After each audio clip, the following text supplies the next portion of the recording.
Viimased uuringud näitavad, et teie ajud on praegusel eluetapil. Sama kasutud kui sitamaitselised pulgakommid. Hea uudis on see, et see läheb mööda. Ugala uuest noortemuusikalis ei aeta ümmargust juttu. Räägitakse häbenemata kõigest, mis mahub 7 märksõna alla. Uhkus, aplus, iharus, laiskus, ahnus, kadedus ja viha. On palju muusikat, laulu, prožektorite sära ja efektseid kostüüme.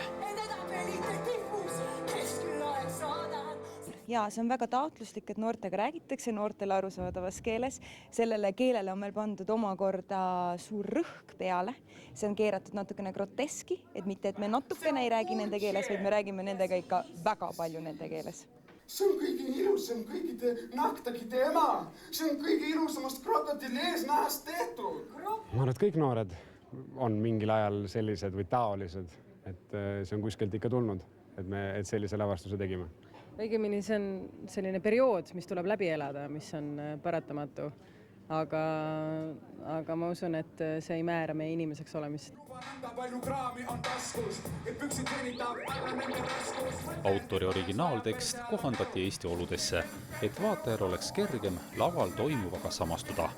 1,5 tundi üles köetud tempoga 10 rollivahetusi on suur katsumus igale näitlejale. Ma soovitaksin seda kindlasti kõikidele noortele, aga ma ei tahaks üldse tõmmata seda joont, et see on ainult noorte lavastus. Kõik täiskasvanud tegelikult võiksid seda vaatama tulla, sest see on omamoodi ka sisekaemus, ehk mis paneb mõtlema, et kes olen üldse mina, et ma tulen moraali lugema.